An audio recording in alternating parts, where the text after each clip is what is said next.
Hai semua, pernah tak korang terfikir macam mana negara kita, Malaysia, boleh jadi sebuah negara yang bebas? Okey, hari ni jom kita patah balik ke masa lalu, kita tengok sendiri macam mana kisah perjuangan wira-wira kita dulu untuk dapatkan kemerdekaan. Dah sedia?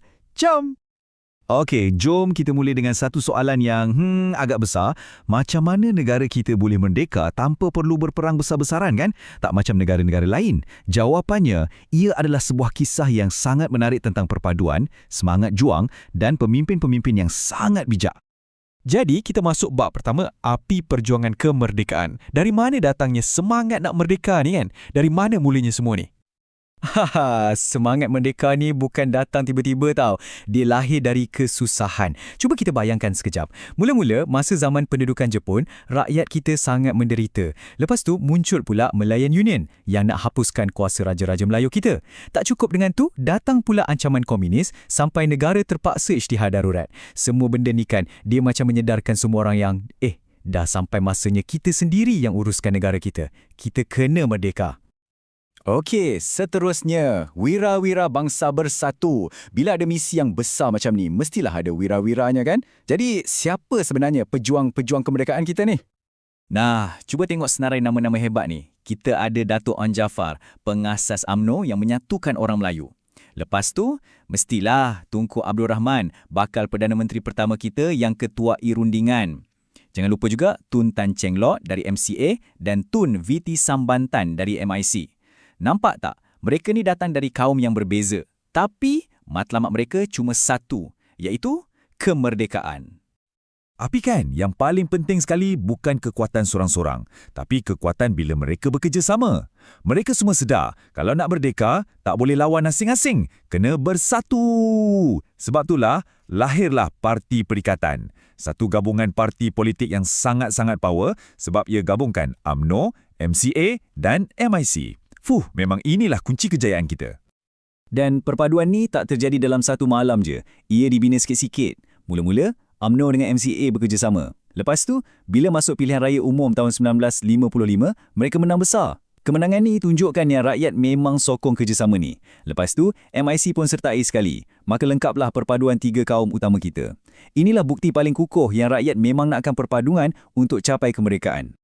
Seterusnya, misi penting ke London.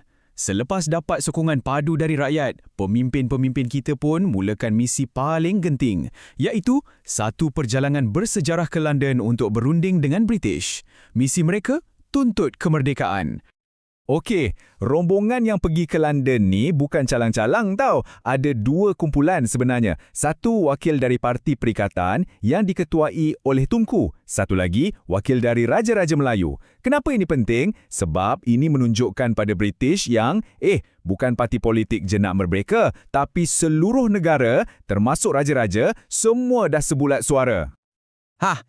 Ini ada satu cerita menarik. Tahu tak? Mereka sengaja pilih naik kapal laut. Nama kapal tu MV Asia. Kenapa agaknya ya? Sebab perjalanan naik kapal kan lama.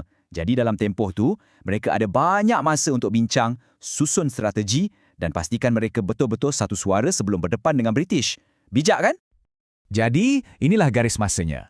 Rombongan ni bertolak dari Singapura pada 1 Januari 1956. Sampai London lebih kurang 2 minggu kemudian, 14 Januari. Rundingan pun bermula pada 18 Januari dan Alhamdulillah pada 6 Februari, rundingan tu tamat dengan jayanya. Okey, kita masuk bab seterusnya, kejayaan rundingan merdeka. Apa yang mereka setuju di London tu? Misi tu berjaya ke tak? Jawapannya, tentulah berjaya. Dan hasilnya, satu perjanjian yang betul-betul mengubah nasib negara kita. Perjanjian ni dipanggil Perjanjian Kemerdekaan Tanah Melayu. Antara isi-isi penting dalam perjanjian ni ialah, yang pertama, tarikh kemerdekaan dah ditetapkan. Yang kedua, semua jawatan penting macam kewangan dan ekonomi akan dipegang oleh orang tempatan. Maknanya, kita akan tadbir negara kita sendiri. Selain tu, akan ada satu suruhanjaya untuk gubal perlembagaan negara. Dan kita juga akan ada perjanjian pertahanan dengan British. Dan yang paling-paling penting sekali dalam perjanjian tu, tarikh kemerdekaan yang dipersetujui ialah 31 Ogos 1957. Ya, misi ke London tu berjaya sepenuhnya. Baiklah, sekarang detik lahirnya negara baru. Cuba bayangkan perasaan semua orang masa tu. Gembira, teruja, tak sabar. Wira-wira kita dalam perjalanan pulang bawa berita terbaik. Satu negara dah bersiap sedia untuk sambut kelahiran sebuah negara yang baru, sebuah negara yang merdeka. Bila rombongan ni sampai je, mereka disambut macam wira di padang bandar hilir Melaka. Kenapa Melaka? Sebab di situlah sejarah penjajahan kita bermula. Jadi, di situlah juga kita isytiharkan berita kemerdekaan. Dan cuba teka berapa ramai orang yang datang sambut. Seramai 100,000 orang. Ramai gila. Ini menunjukkan betapa semua orang memang tak sabar nak merdeka. Dan dekat padang itulah, Tunku Abdul Rahman dengan bangganya mengumumkan negara kita akan diberikan kemerdekaan pada 31 Ogos 1957. Seluruh padang tu terus bergema dengan laungan Merdeka, Merdeka, Merdeka. Masa terus berlalu sampailah ke saat-saat akhir. Pada petang 30 Ogos, bendera Union Jack diturunkan di Melaka sebagai simbolik berakhirnya penjajahan di sana. Kemudian, tepat jam 12.30 malam di Kuala Lumpur, bendera Union Jack diturunkan buat kali terakhir.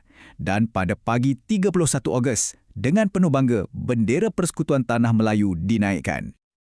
Tepat je jam 12.30 malam tu, Tunku Abdul Rahman mengetuai laungan Merdeka sebanyak 7 kali.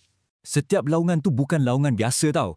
Ia adalah pengisytiharan kepada seluruh dunia yang negara kita, Persekutuan Tanah Melayu, akhirnya bebas dan merdeka.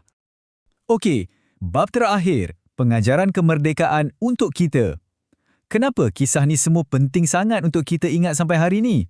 Apa yang kita boleh belajar dari semua ni? Pengajaran paling besar kan? Kejayaan kita ni datang dari pemuafakatan dan kerjasama, bukan sebab bergaduh atau berpecah belah. Kita juga belajar yang kemerdekaan ni bukan benda senang nak dapat. Ia perlukan banyak pengorbanan. Jadi, sebab itulah kita kena sentiasa bersyukur dengan nikmat kemerdekaan yang kita ada sekarang. Dan yang paling penting, perpaduan antara kaum. Itulah kunci sebenar kekuatan negara kita. Jadi, sebagai penutup, saya nak tinggalkan anda semua dengan satu soalan. Dulu, wira-wira kita dah berjuang habis-habisan untuk dapatkan kebebasan ni. Sekarang, giliran kita pula. Soalannya, apakah cara anda untuk menghargai kemerdekaan yang kita ada ni?